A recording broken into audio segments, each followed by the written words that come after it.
Follow the finger.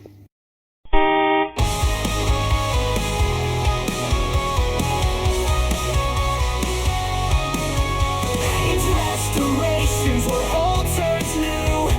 Bikes and cars revived, it's quite a view. With Kaz and Winnie, the restoration team will make these classics fulfill their dream.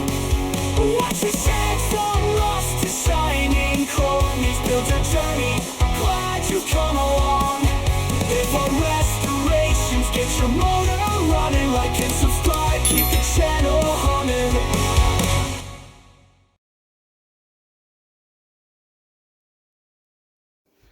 Okay, welcome back to the channel. Welcome back to part 2 of the Fidelity 440 system, record player, radio and cassette player, music centre restoration. It's not going to... I didn't think it was going to take too long, but if we have a look, I've got the turntable out, and on the face of it, it's, yeah, it is gammy. It's gammy as hell. But the thing is, done a little bit of homework, and they say if ever you find one of these music systems and it's in a bit of a state, you can guarantee that the platter or the turntable, let's put technical names, the platter, will be seized. And true to point, yeah, it just literally moves that far. Because I've got a feeling it's direct drive. Now what I mean by direct drive is there are two types of drive to turn this around with a little motor stuck in the corner. One is with a huge rubber band or a drive belt, if you like, and the second way is direct drive. So the belt is indirect drive, so the whole platter goes around on a cushioned on a cushioned motor. Is cushioned because of the rubber. There is no contact with any gears as such with the belt drive. Or there is a direct drive, which is in contact with gears direct. Now there are pros and cons to both types of drive, of being as far as I'm aware, I am no audiophile or anything like that. Any file while we're on the subject. All right. Yeah, the mechanical direct drive, because there is direct contact with the motor, some of the hum of the motor comes through. And it's unfortunate, but it's just the way it is. People prefer, some audiophiles prefer direct drive because of the guaranteed speed. It's a uniform speed is uniform on a direct drive. With an elastic band, you can get slight undulations. If your belt's been sat for like 4 or 5 years in one position, you're going to get a little flat spot around the motor pulley. So as it goes around, it might have a little tiny little, might be a bit of wow and flutter going on there. So there's pros and cons to both systems. There is no right nor wrong. It's all personal preference and personal choice as to what you go for. And apparently, changing the subject slightly, this cartridge, this is the cartridge here which holds the needle, is a magnetic cartridge, which I think is I'm going to have to do some more homework. Is it better to have a magnetic cartridge?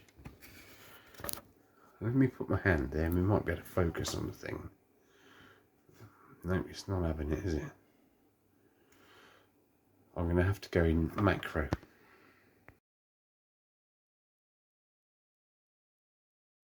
I've just done a photograph, but I'm sure it'll be a lot better once it's cleaned up. It is absolutely gopping, as some might say. Oh, it is, this record's. Spin it around a bit more. We've got the counterweight here, which is also seized. That should technically be on like a spiral groove. So when you turn it clockwise or anti-clockwise, it moves up or down the shaft. This shaft here. And there's a pivot point. So whatever weight this is, you've got to balance it by moving this weight backwards and forwards. So I think you've got like each turntable, like each needle cartridge has its own specific weight settings, normally about 2 gram, something like that. So what we got here, we've got 7-inch, 10-inch and 12-inch. Oh my goodness, I've never seen a record player, well, with 10-inch on it. That's a bit of a novelty, isn't it? I have seen a 10-inch single record. Look at the amount of spider poop on there. Good, isn't it? This is stuck down. This is sort of like Evo sticked, like a high tack. So it never goes. You can pull it up slightly, but there's no point in forcing it off. Normally, you take the mat off, and you've got access to the belt. But where this is direct drive, and I will show you why it's direct drive. It should sit on the end of that arm. No, it won't. Well, the motor is here. Oh shit! Like I say, the motor. Oh, hang on. Let me get a towel up there. Okay, and I've turned it 90 degrees anti-clockwise. So we were like that. Now we're like this. Here is the motor, and the gearing from the motor goes straight through onto a cog, which turns the platter around. And it is stuck. I can't see any movement inside that motor when I'm doing that little like 3 mil of play. I can see this mechanism there moving in the center of your screen. You see that? There, that's better, isn't it? Now it does state, I have read quite a few documents, and it does state, do not lubricate the record mechanism. Now, whether that means the motor, the gears, all these rods and brackets and things, not sure. I can't really see too much oil or grease on any component anyway, so therefore I won't be doing that as part of the course. Now, I don't want to be undoing like that screw, you know, that screw there, and then watching everything go twanging off into my eyeballs, because that's what will happen. What we got up here, we've got the, okay, yeah, this is the automatic select, I think. Yeah, that's the automatic selector there, on, off and auto. Now I'm wondering if that turntable doesn't move until it's you've selected anything apart from off. So I've now selected on. Let's see if the turntable goes around now. Yeah, righto, easy. No, the guys were right. They said it will be seized, and they are not wrong. Okay, I suppose my next port of call, you would normally just sort of take the motor off, wouldn't you? Take the motor out with the gear drive out and just peer inside. Well, check, see that the armature's moving around on the motor itself. If not, it's you know, it's the motor that's obviously seized up and needs releasing. And there is a way to release it, but I've not read up about that yet. What we've got down here is a BSR mechanism, main Great Britain, switch rating single amp, 240 hertz 50. Right, okay, always quote above reference. Right, you are. And I'm just trying to get a year off of these labels, but I can't really see any kind of year code. Can you? I can't make anything out of that. You know, you've got P182, is that 1982? I don't know. I don't know. Looking at the printed circuit board, I would say this is at least way earlier than that. I'd say mid-70s. Mid to early 70s. And the reason I say that is the printed circuit boards are quite obviously pretty solid state, aren't they? They're pretty... They got that real homemade... old school feel about it, you know, hand soldered and all the rest of it. You know, the traces are all nice and wiggly woggly. There's nothing really. See, that printed circuit board could do with a good scrub, then it's a bit of a mess. I can't wait to get the isopropyl alcohol in there and do my stuff. Now I wanted to get the shield off. This pretty much shields, you know, the playback head. It's all magnetic, you see, from all the other components in the mechanism. Now we've got 2 or 3 screws sort of like this holding it on, but it's not that simple.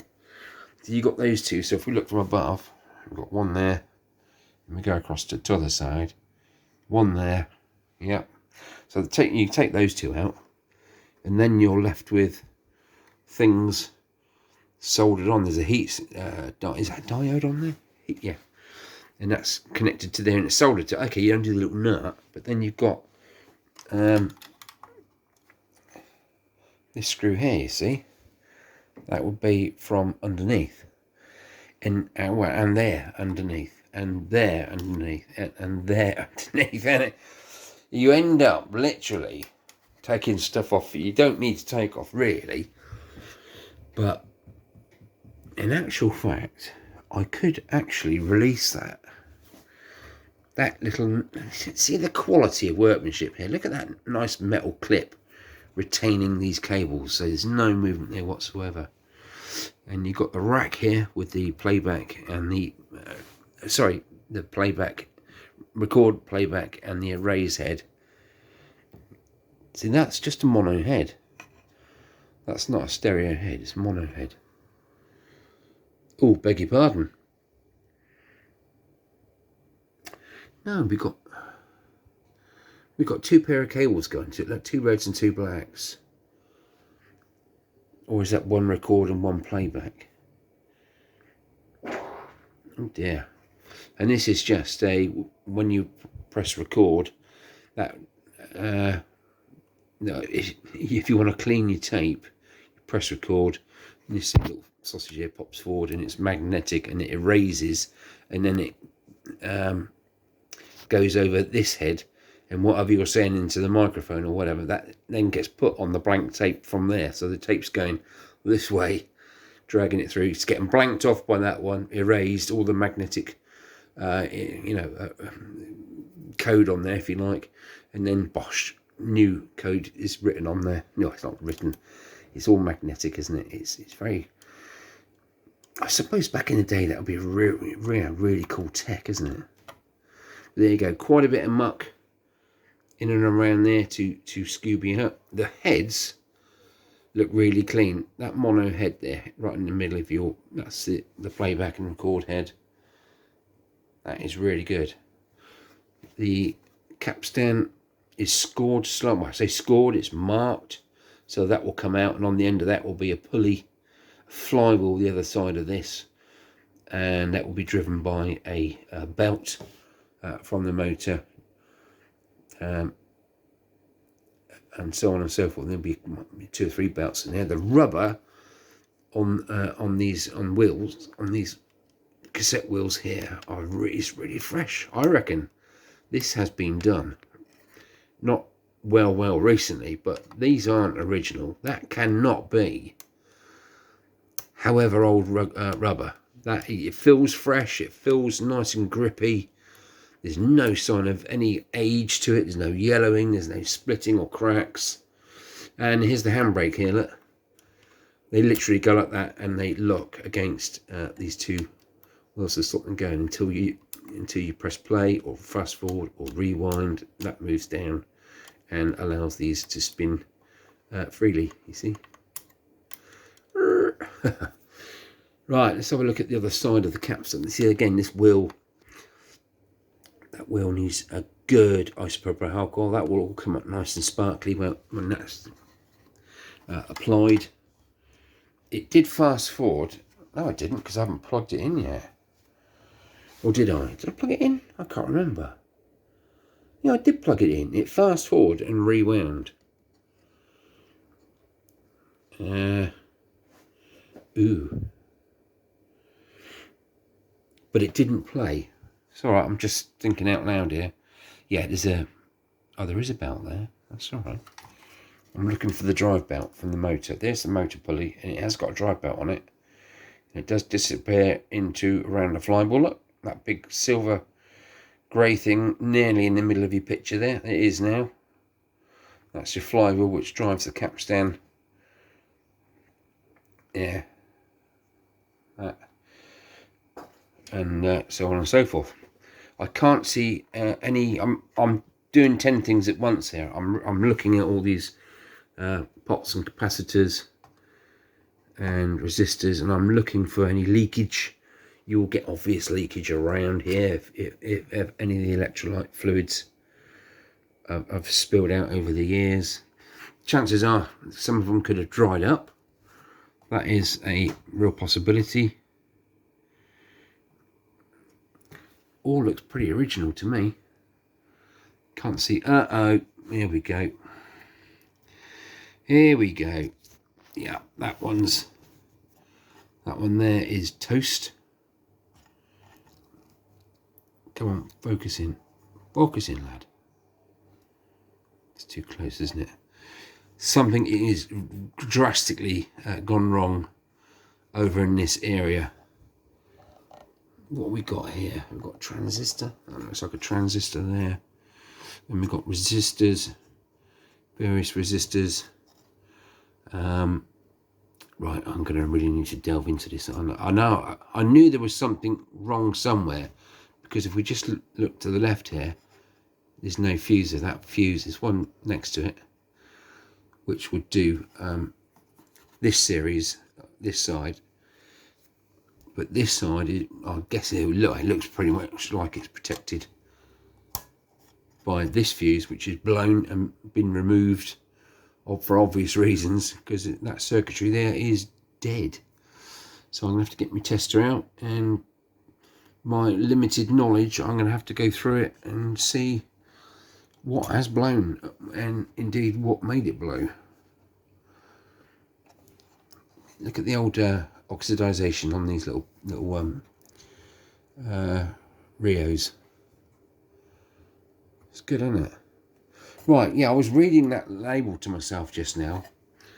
Let's just get that lamp out of the way. That lamp there, incidentally, clips on. It's on a flex because it clips onto the radio arm that goes across the radio measurements. And it illuminates just the arm itself. You'll see when it's all done. Yeah, I'm looking at this sticker here. For servicing this unit, cassette flap must be in open position before removing the chassis assembly. Okay. Well, the cassette flap is gone. It's actually upstairs now. It's been cleaned, hasn't it? So that's not an issue. But I'm looking at these numbers. 536. It looks like J11. I'm trying to get a date. It's not really saying a lot to me, that is it. If you know, lads and lasses, please drop me a message down there, because I will definitely be airing this before the series is up. So you could really help out there. Look at that. Look. It's just increasing resistance on these little adjusters, little resistors, rotational resistors. Yeah, that could do with a really good cleanup, couldn't it, as well? Right, so I have my work to cut out to find out what is stopping. Well, I think I should do the PCB board first, don't you? Get that, get the electronics side of it fixed, and then start playing around with buttons and levers and things to see if any electronics had anything to do with that. It might just be like an amp output or something, or preamp output, which would then go to the main amplifier. It's all very technical stuff, isn't it? I wanted to get these knobs off because that's the only thing pretty much that hasn't been cleaned. Stay in that. Come on, lad, focus. It's all pretty bonus, isn't it? But looking at it under here, you see that orangey stuff? That's glue. That is like old Evo stick. So they're meant to stay there. The only way I can clean them is to remove this pin, which is just an E-clip. On this end, I can pop that E-clip off and then pop that rod right out, but I need to... Does it clear that? It might clear that. And then I'll have 6 buttons in my little paw that I can stick in the sink of success and go from there. Right, I've waffled 15 minutes. This little bit's gone on for. Goodness me. Yeah, the whole PCB, it all needs a good licking, doesn't it? Good going over with that. Right, so I've got 2 things I need to clean. I really need to delve into. I want to get into the turntable first because I just want to find out if this turntable is actually dead or it is retrievable because it's seized. Now I need to go and do some homework. I need to sit down, watch a bit of YouTube, or I read. There's an awful lot of stuff on forums, but my concentration, it's easier for me to visually watch something than try and take in writing. It doesn't make a lot of sense, but yeah, reading stuff, I have to read, say, the paragraphs of 5 or 6 lines deep, and then you got sort of 3 or 4 paragraphs. I'll get to the end of the first paragraph and I've forgotten it already. I have to go back and I have to reread it about 10 or 11 times, and it'll either stick in or it just, I'm incapable of holding in that information. I've not always been like this. It's only since I've been about, I don't know, about 7 years, I guess. It's started to get worse. Worse. Well, there we are. Right, I've got to stop faffing. I'll tell you what I need to do first. Is I need to get a brew going. We got anything in there? Not yet. Let's hit the start button and get a brew on the go. And I'll catch you guys in a little while. Aha! Did you like, what the fuck? What was that film called? Long Legs. Potty Mouth Lady. Sorry. Long Legs. Okay, Nicolas Cage, Sorry. wasn't it? What was that? See, it's not just me. She's going to say I did it now. It was Winnie. It was Winnie. Blame the dog. That's fair enough. Really? We're human. We're just human beings, and we're human doing, aren't we? That's kebab farm. It is. Well, I don't want to know about that. If you could sort of retreat. I'll just leave it here for you. Yeah. Dirty sausage. You see where I get it from? She's taught me all I know. I thought you'd gone. Oh, yeah. So, bugger. It's our wedding anniversary tomorrow. Yeah, 11 years. Oh, could have been out by now. No, she couldn't hear that. Right, one little thing. I've just done me brew. In what illuminates the 2 meters that you saw me cleaning earlier, the VU meter and the tuning meter, where I took the lenses off of them, or the covers, these little blobs, these, yeah, they illuminate, and one looks rather dark to me, a little bit suspect. So it'll probably work still, but the resistance is high, and it will take more power, and it will be dimmer than that one. Oh, look what we bought from Temu. Now, I don't know if this was... No, this wasn't a freebie. Those shoes, I said, were a freebie. They weren't a freebie. I think this was the freebie. Right, let's pop this on. Okay. Welcome. Are we there? Yes, we're there. Because I can't be asked to go and get a little magnifying glass. I just want to see what the voltage is on these. Let's tell you what. Let's get the hand of grip over there. Oh, that's not going to work, is it? 2 hands. Oh shit. 2 hands of grip, perhaps. Yeah, I think that'll work. Right, let's do some up and down. Ooh, we're focusing in. Are we focusing in? Yes, we are. And what does that say? Oh, that's a lovely clear picture, isn't it? So let's have a move around of that. England. Or is that England? Oh, 5 amp. England. So 5 amp, how many volts? 6.5 volts. Oh, okay. That's not going to be hard to find, is it? There we go. TY 6.5 volts. VTY 15 amp, goodness me. 6.5 volt again. England, 15 amp. Right, I'm going to take a screenshot of that in a minute. And let's see if we can see the filament. No, I'm going to do the wrong thing and give it a lick. Yeah, I'm a nutter, aren't I? You can just about see the filament inside there. Yeah, tiny little filament. Oh, it is broken.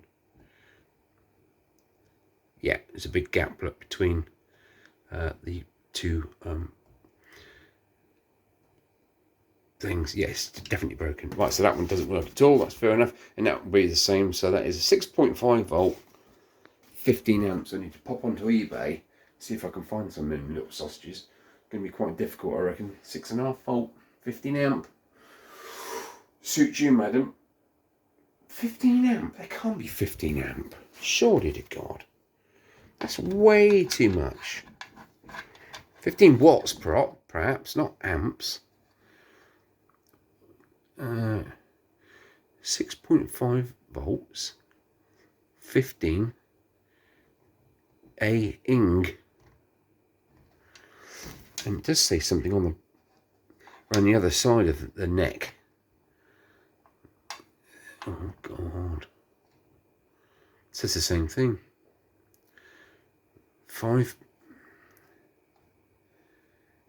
6.5V. 1. Come on, man. Come on. 15 amp. It's way too much. It's 1.5 amp. I don't know. I'm going to Google it, eBay it, and see what I can find for a 6.5 volt mini screw thread, old Englishy type bulb. Right, leave me to it. My brew's going cold, so I need to have a go. Alexa, yes, stay stopped. I'm not quite sure how to help you with that. No, me neither. Right, just before I disappear, just took these two pieces off. A couple of screws the other side. What I'll do is I put the screws back in so I know where they are, because they will get lost. This old solid state stuff, there's about 50,000 different size screws that the people use in its construction. So I just necked me coffee and didn't do me any favours. Right, that's that. I need to show you this. We all get great pleasure, don't we, out of peeling plastic off of our screens and all that kind of stuff. No different here. This is back in the 70s. But someone has forgot to do it. Oh my. Ha ha ha. Be gone. Look at that. There's a little bit of bleed coming through there. I need to find out how to get under there, because I can't see any way of removing this platter from the other side. So I reckon you need to take this up, or even sort of get your stuff in there and hook it out, because something's stopping this coming out. Right. Well, I've just managed to very gently just prise this up. There we go. No real damage done to that. Just needs a good clean off. And yeah, we do have an E-clip in there. So let's try and do this one-handed, like you're supposed to. Oops.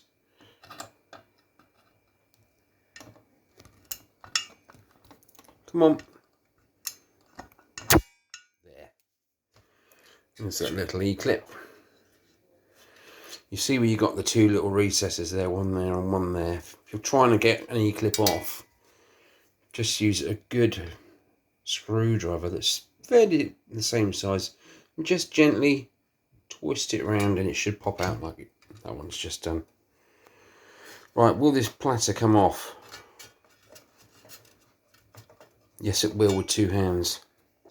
Typical, isn't it?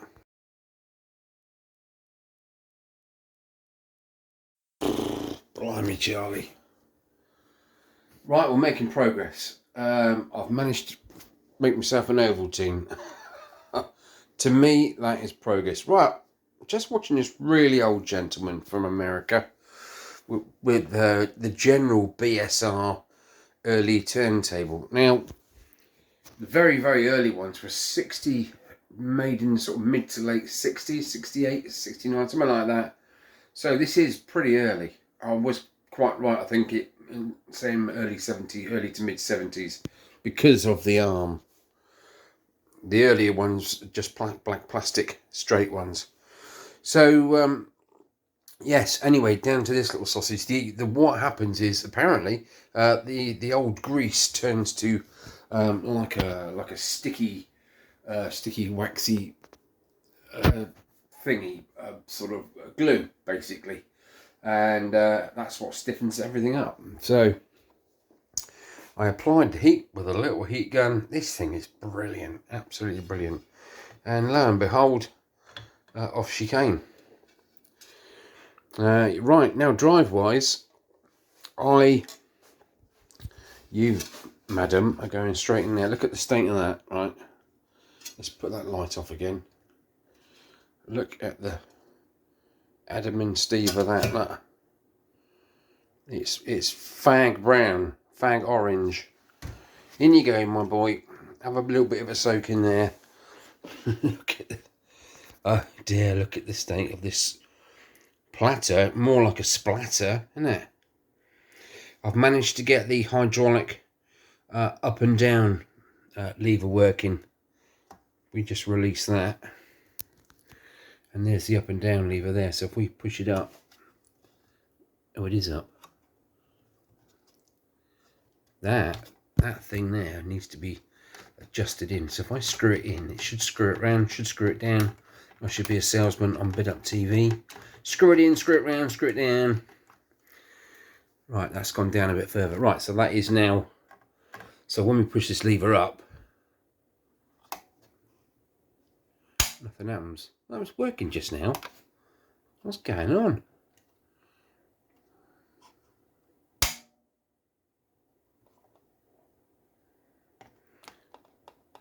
Yeah, I've knackered it by putting oil on it, haven't I? Stupid boy. Yeah, I put a little bit of bicycle chain oil on there, and you shouldn't do, because it works on friction. Oh, what a burk. Anywho, forget about that nonsense. Let's get back to the motor in hand. Here is the motor spindle, the armature, and that drives this rubber wheel in turn, and that runs around on the inside of this drum, if you like. So the wheel sits against that like a car, effectively, and spins the platter around. So there we go. One more thing I need to really look at are these rubber insulators, these rubber dampers, if you like, because when we move the motor around, can you see that? You know, this whole weight of this motor is hanging down like that. I can only see 3 so far. It might just be 3. 1, 2. No, it is just 3 dampers. Okay, well that's fair enough. And the other thing that sticks is this gear. Yeah, but mine seems to be. No, you don't. Oh, let's let it go through the motions. Let's put that up in the air. Go through the motion. Oh, it's not going to now, is it? Oh dear. What's going on? Ball isn't right. Ah, there we go. It's all gone back now. Right. Sit down. Lock it in. Right. I can take that clip out of there. That little clip out of there. Just whip that off. Let's just do that now. Okay, just do it now.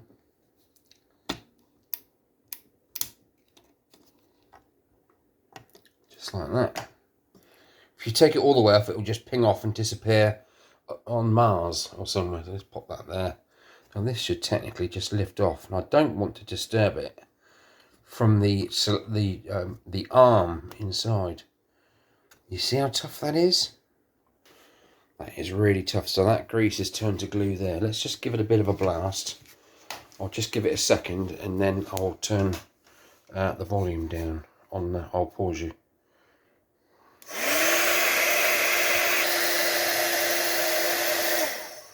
Right, that's had a good 2 minutes. If anyone's interested, this is the HG 300.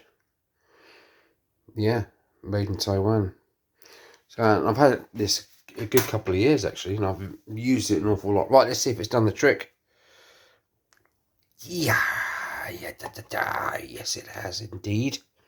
See, look at all that old sticky, greasy muck in there. Needs coming out, needs sorting out, and we can drop this back on. Need to really clean all that out. Now I'm going to replace all this naphthol grease with lithium grease, because I don't think that ever goes hard. It might do, but certainly not out of an aerosol can. It won't, because that stuff's bloody watery as shit, isn't it? Well, piss. I might call that a night and come back in the morning just to finish off, because I've got to get all sorts of different isopropyl alcohol out to clean all this guff up, and then I've got to clean all this stuff up. Then you got to get the shims off of there. You got to clean them bearings out. Those bearings packed solid with grease. There's even bits of nastiness in there. Look, so that needs to be gone tomorrow. Yeah, there's a little plate there with a little ball bearing underneath it. It just needs all nice cleaned up, and then a good bit of lube on, doesn't it? Okay, yeah. So that this pulley, this cam, it pivots on there. Beg your pardon. This cam pivots on there, and that pin there sits in this groove. So as it goes round, it moves this pin, externally, or it brings it back in, like a little love heart, isn't it? Right, I've got an awful lot of cleaning to do, haven't I? That is right old bonkers. There you go. Well, at least we've got the plaster off. I need to scrub that now. That's the last thing I'm doing this evening. This evening is nearly 11:30. Don't ask. I had about 3 hours last night, perhaps 4. And it's really starting to get to me now. I need to get a big mallet and get Caroline to whack me over the head with it to get me to go to sleep. Oh, I'm going to drink my Ovaltine, crack on with that, and I'll see you in a bit. Right, just before I buzz off up to La La Land, I've had all these buttons off. Look how crystally beautifully they've come up. Now what I did, basically, I removed that little C-clip, E-clip on the end there, or C-clip, what do you want to call it. And what I had to do is I had to loosen this little screw here. I haven't done it up yet. Let's put it back down there. That's now done up. I had to loosen that so I could lift this up high enough, just so when this pin came out, it missed this tab here, because it's, if you look at it, it's below the line of that tab. So I had to lift the whole mech up a little, just 2 or 3 threads, just enough to get that whole pin out. And when you pull this pin out, all these little individual springs just fall down into there. So when you put it back, you push the end of the rod in sort of almost halfway, then you put the spring on, and then you just have to manipulate that end of the spring. You've got a little bit of play there, sort of a big rectangle to go into. You've got to get the end of that spring, beg your pardon, into there, and then you push the pin a little bit further, then you do that one button, and then you could do, and the big levers underneath there, the big chrome, big metal lever goes down through this plate into little arms with little slots in. And when I took the 6 buttons out, you could feel the slots pinging away because they're under spring pressure, or being pulled away via a spring. So to try and get those little slots back, there was only one that was a bit of a sausage, but using a bit of cunning, I managed to get that back in, and they all work okay. I think that's play. Yeah, that's stop. That's pause. Fast forward. The wheel goes to that thing to make that one whiz round. Rewind goes to that one via that pulley, so it whizzes the other way to rewind, and that is a record button, and you can only press that down when you put a cassette in. It pushes these little levers down and opens up this little locklet. So when you press the button down, there, it's down and it's recording. And just press stop. I'll just show you that again. There you go. Because on a cassette player, if you put a bit of sellotape over the end of the cassette with a little hole in it, you can re-record over whatever's on there. But if you break that tab off, or it's say a Michael Jackson album, that little hole is one each side. So when you flip it over, you can still do both sides. If the little tab's missing, when you put the cassette actually in the machine, instead of these levers being pushed back, the levers go into that little recess in the cassette, and it keeps that locked, so you can't record over it. It's just clever physics, isn't it? I love it. It's brilliant. Anyway, I thought I'd just mention that. I have had that out. These are all nice and minty shiny now. Absolutely brilliant. I'm chuffed to pieces with that. Come out really, really well. I'm just going to have to do a phone round on Monday and see if I can find anybody. There used to be 2 shops in town of people that just take that in, sort of 25, 30 quid, put new bits on it. Oh, hello, mister. Good evening. Are you okay? You can quality control, aren't you? I think. Where's he going? I think he might need to go out for a tickle. And they're definitely off to bed. I need to clean that platter. I am knackered. Catch you again. Every day's a learning day, isn't it? I think your butt is. I'm doing recording at the moment.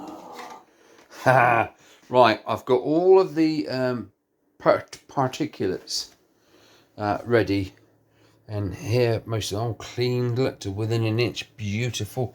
This piece, I took it off the string. What I did is I marked, there's a tiny little black mark there, on the string, so you can see where this piece needed to go back in. All the little tiny pulleys, I've just oiled the pin in the centre. Just I saw a crack there looking through the screen. So they've all been cleaned. I was going to show you the oil I used then, but I'm not sure what I've done with it. Yes, I've taken the cassette mechanism out and the shell off of the cassette mechanism, and even the printed circuit off of that, because of, you remember those burn marks on here it is.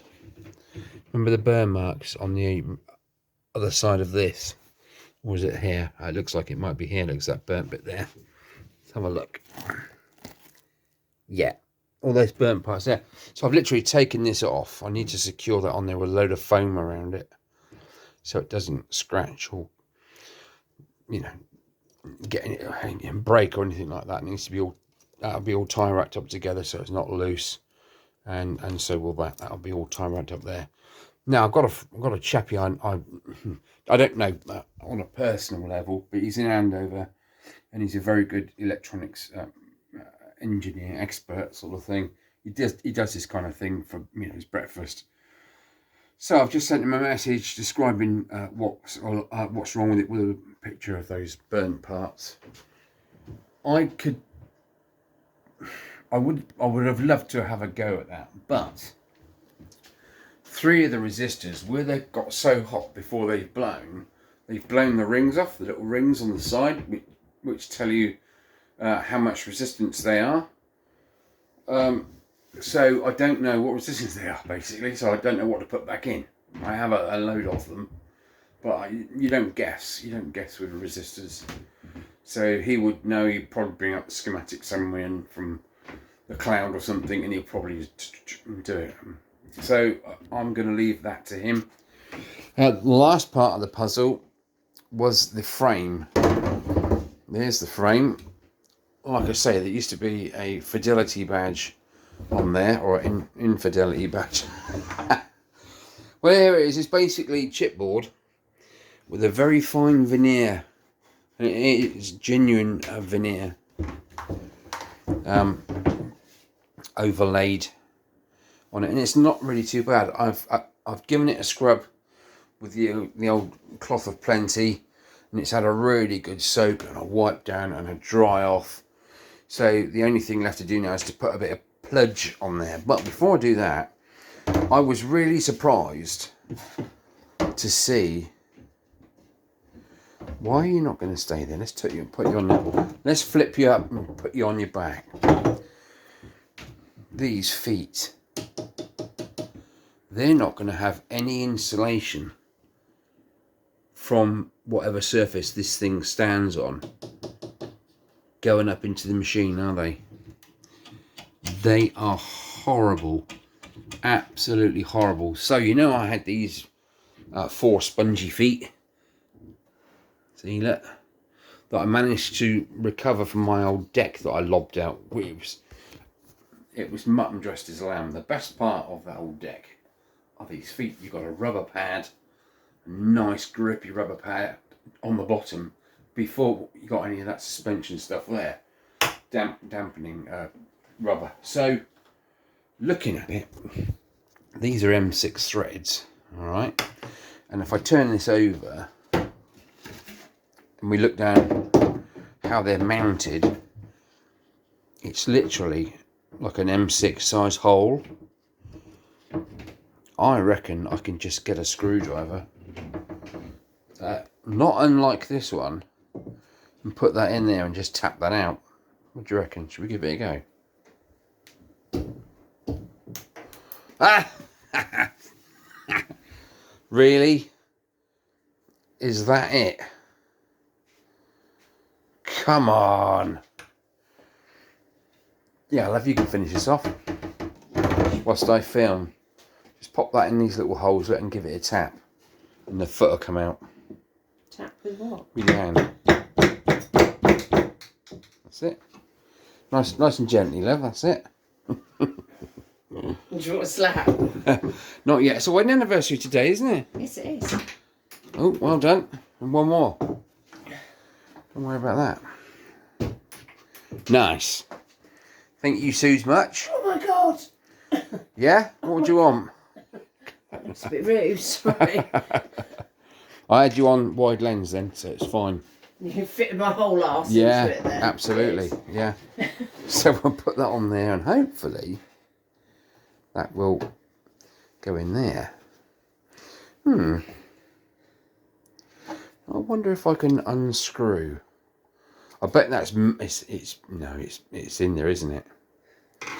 So what I'm going to do, or what I'm going to have to do, is put one of those threaded, not a riv nut, but you can get these threaded things with the 4 spikes on, and put that in from the other side. Press them in, and then this will just screw up into that. If I put a nice flat washer on there with a 6mm hole, like a penny washer, yeah, we're in. We're quids in. I reckon that's gonna look absolutely stupid. Let's turn it over a minute and put some feet on it. It's gonna look a bit nuts, isn't it? Because it's right up in the air now, isn't it? As opposed to not being right up in the air. Let's put that one under there. Under there, Iba. Speedy Gonzales. Do you know what? It's got a bit of presence, hasn't it? Yeah, it's saying to me, look at me. I'm right here and I mean business. Or am I just daydreaming again? Probably wobbly. Go on, under you get. What am I doing? That's why you need another camera operator. See? There we go. Let's just do the last one, just for the heck of it. Yeah, we might pop out later for something to eat, just to celebrate. Bag of chips under the bridge, in the subway. Yeah. Feed the rats. That's how we like it. It's just how we like it. Down to earth. None of this flipping. Spend thousands on something, and no, it's just Kaz and myself. We're gonna have a good time, so that'd be nice. Yeah, up on its legs. Look, what do you think? I like that. Let's just slide in. Oh dear, that made a bit of noise, didn't it? Let's just slide this piece in. You see where these slots are now, look? You've got all these screws along the back, so we can... It's like Thunderbirds coming into land, isn't it? Look at that. Beautifully crafted, I reckon. Yeah, look at it. It's saying, come on in. Come on in, big boy. You want to play? You want to dance? That's what it's saying to me. Oh, look at that. Oh, that is fantastic. That is going to be so smooth. Yeah, they are staying on there. That is fantastic. You've got airflow as well. Take the heat away. I might even put in an extremely quiet 12 volt computer extractor fan. Extractor fan. Yeah. Anyway. Yeah, I think it's pretty good. What do you reckon? What do you think of it so far? Do you like it? Looks good over there, and it looks good there too, doesn't it? What about underneath? Just up under there. Oh, my joker. Laughter is the best medicine. Bar none. Bar none. Right. Yeah, that's going to look sweet as, isn't it? Bum da ba dum dum da bum da ba dum dum da. And do you know what I'm going to do at a later date? I have a few turntables now. I actually have two of these because they've got that one there. Follow the finger. Hang on. Let's have follow the finger.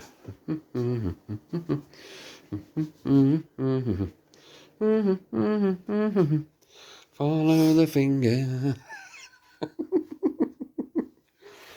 Oh, look, there's another one. It's identical, apart from the differences. Isn't that right, love? Yes, love. Absolutely identical in every way, apart from the differences. Yeah. One difference. This is a later turntable. It's got a black ring around it. I was going to change this over and put it on the other one, but it's not. It won't make it original then because it's different. Everything else is completely different. Exactly the same. So that great old saying, it's the same difference. No, it's not. And on the bottom, we have extra electromechanics. Where is it?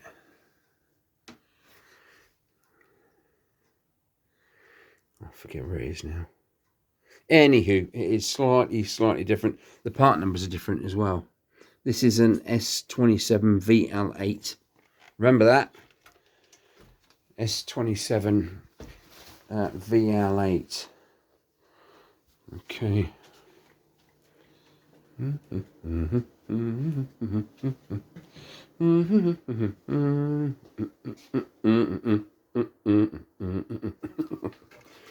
S27 VL8. Oh my goodness. And this is an S40 WL8, which means it's better. I don't know. I really don't know what the difference is. All I do know is this is an earlier one. So there, that's what it is. I've cleaned up the needle. So we've got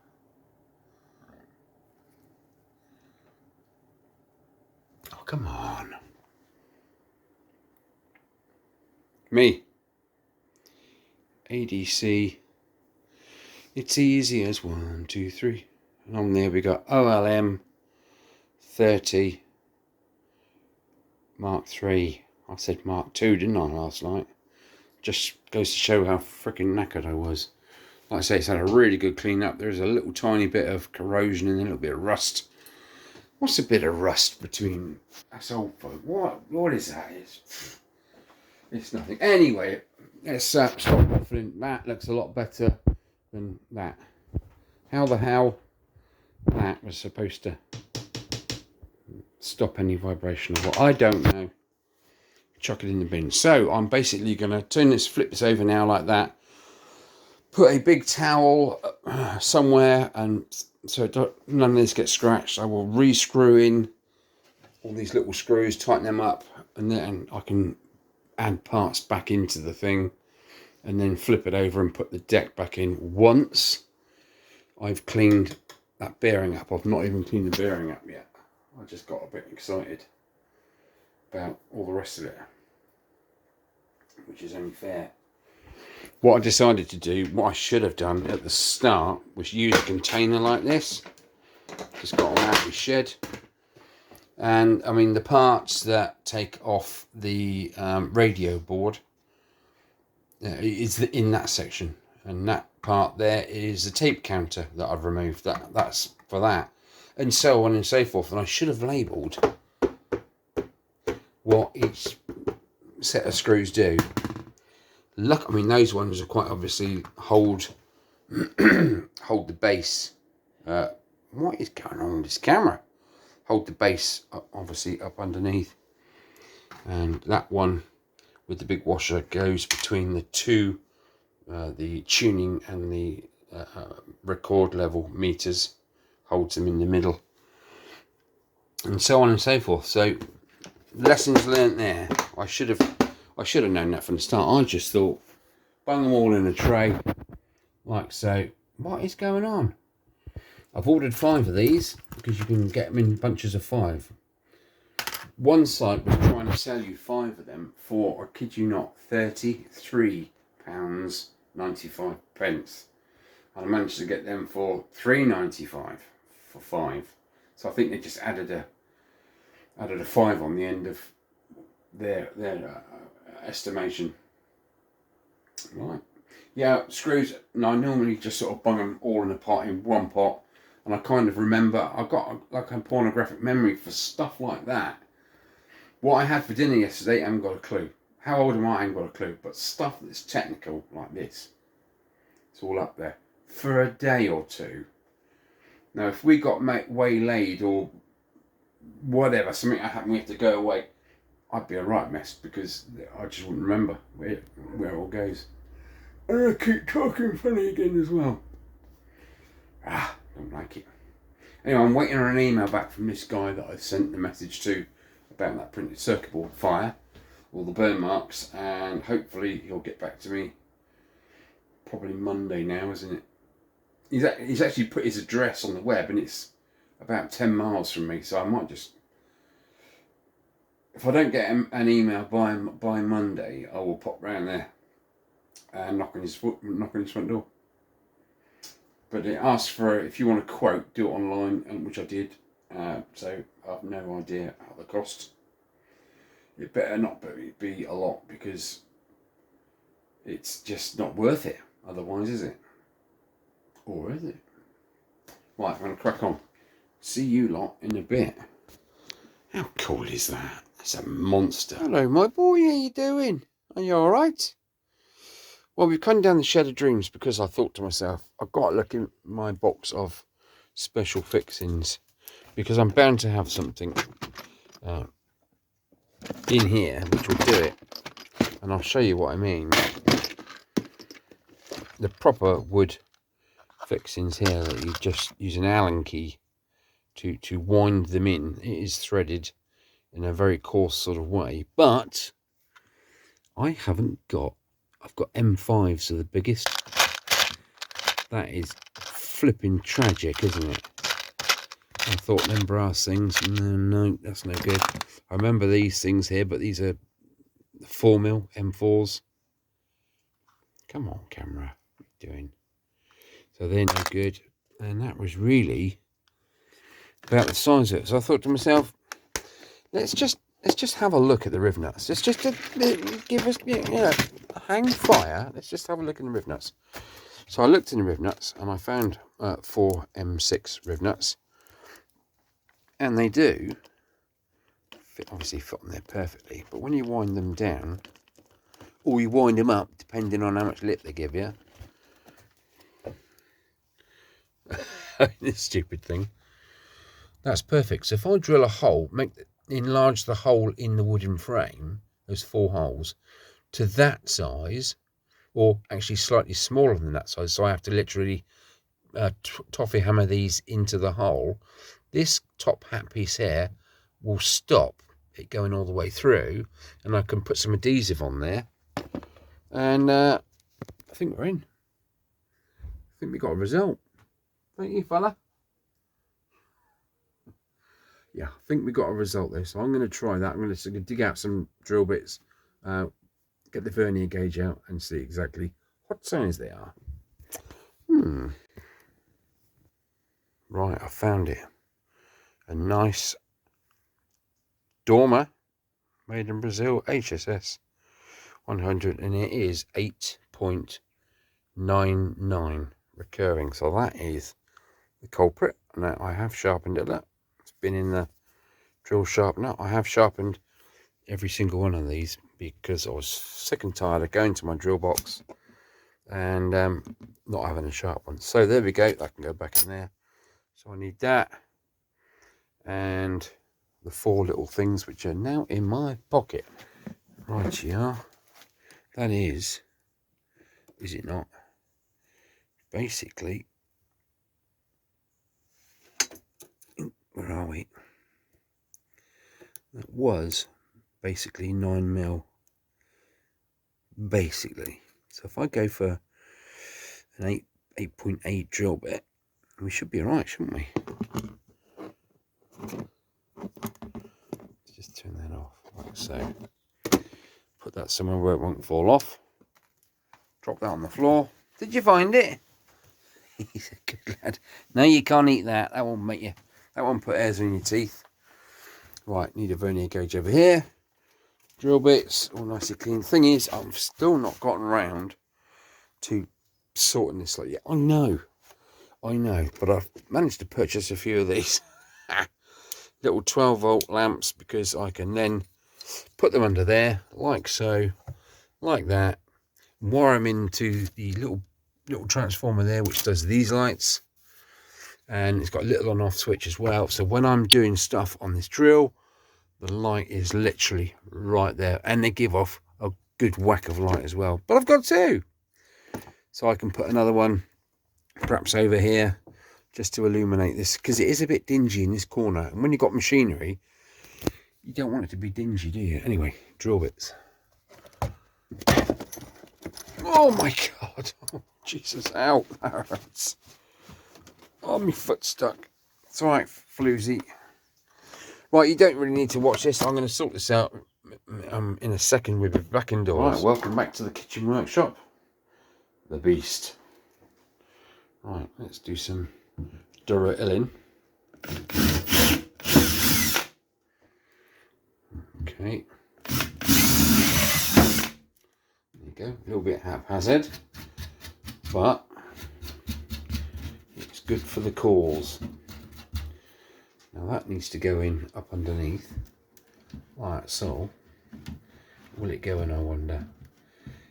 Yes, of course it will. But before I stuff that in there, I've got me chimpanzee glue. So no advertising there. And then yeah, I can put one of these on and screw it into the riv nut.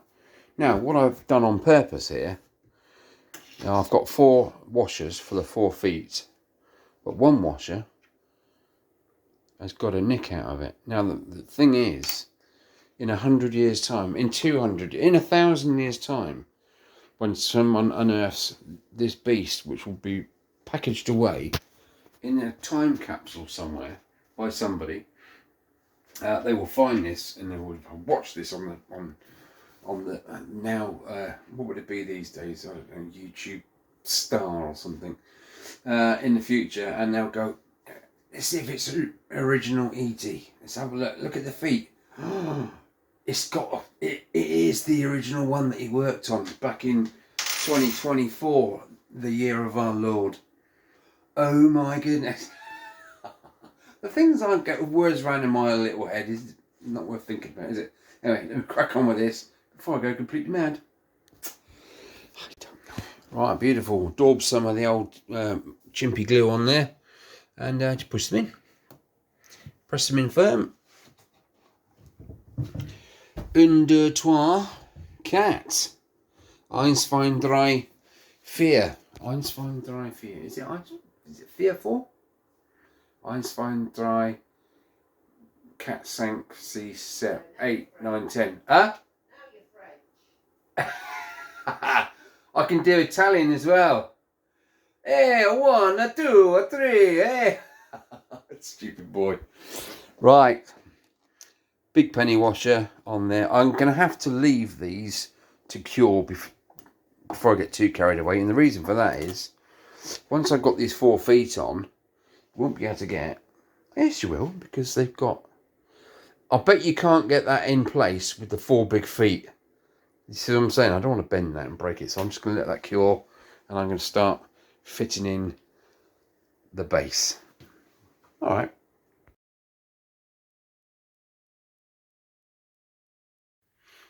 Okay, let's start with the radio. I have fastened these screws down, so they're all okay, all nice.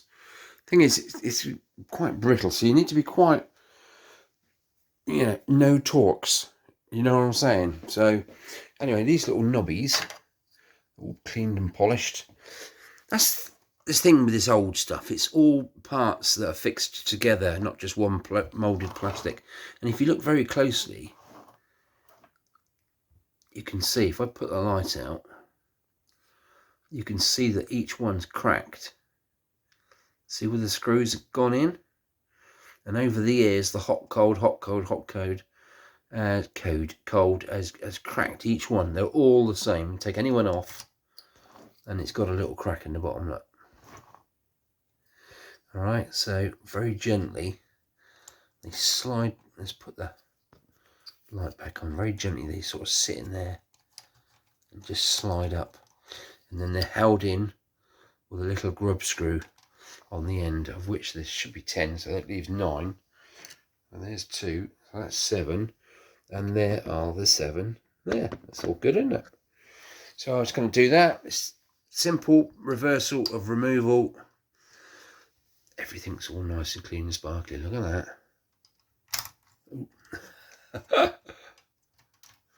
Right, stop feeling easy. Just crack on, sunshine. Right, now, from what I remember, I need to get a cable from the turntable, a white one, which is just curled up underneath there, along here, and then it goes in there, up, down through that hole, and then it resolders back onto the back of the board. Doesn't matter where it is, because I know where it is. So I can't put this piece in here before that white cable is in there. So in order for that to happen, I need to put the deck in first. Now what I've done, those of you that know, and those of you that don't. You have transport clips. Well, this is those. There's 2 screws, and underneath, let's focus on that back rear one. Underneath that's basically what it is. And what you do is, when you put the deck through, where are we? When you put the deck through this platter, this plastic, it's like that, because it goes through the hole, look. And then once you get it in the hole, you just flip it. Come on, flip it sideways like that. See, so it's horizontal. Now when I do the screw up, it's going to pull this up and grip and pull the turntable down, so it's fixed to this. I'll show you what I mean. It's a little bit tricky to say, and there's that white cable there, look. So let's just do these screws up, because you got, in each corner you got 4 springs, 1 in each corner, which suspends the turntable, insulates it from the rest of the thing. And when we get these feet on, wherever they are, we'll have even more suspension. Right, so if we just do these screws up, that's not it, is it? Or is it? No. Undo them, I mean. Yeah, it should. This screw will rise up. That clip will then hit the underside of the plastic. See the plastic going down now? At the back there. So we just nip that up. We undo this one. and watch this level here whilst I'm unscrewing.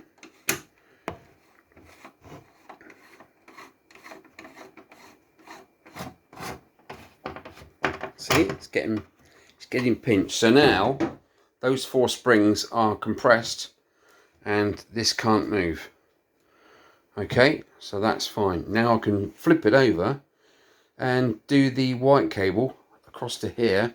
Then I can put that in there. And then I can try and fit that. And oh God, it goes on and on. But before I flip it over, I need to get this off again. And I need to degrease this. I give it a really good clean. I was down here until about 2 o'clock this morning cleaning all this. Doesn't it look brilliant? Look how nice and shiny all that's come up. Look beautiful.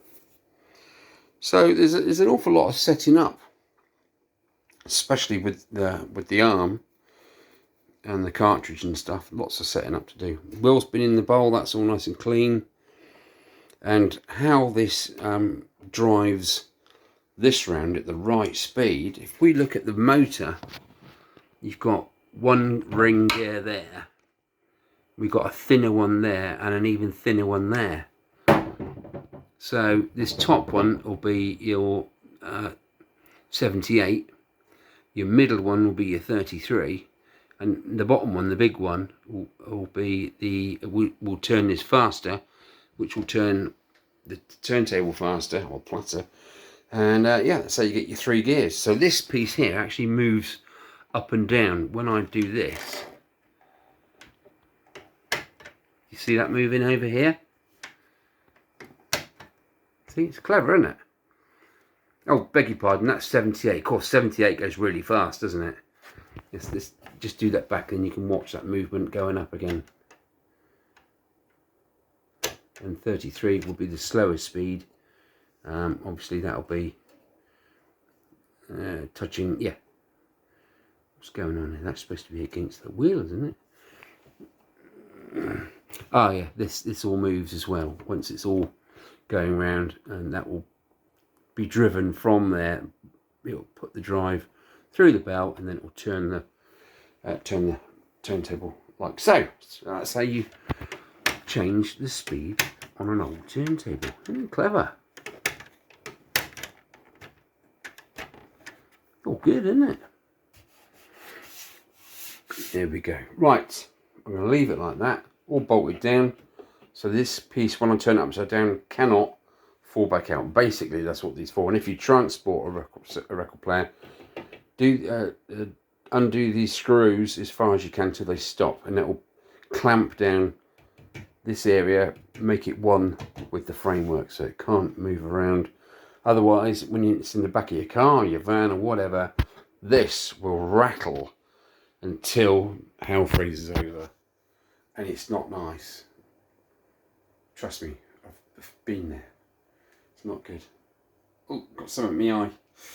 Right, I think that's enough now. It is anniversary day, so I need to go and put my top and tails on, brush my teeth, polish my shoes, and sit down and have a nice beans on toast, Skinners on a raft, and half a shandy. That's how we roll. Okay. Well, I'll catch you guys later. That's going to be it for this video, because I could just go on for hours, couldn't I, really? Right. Take it easy. Until next time, be good.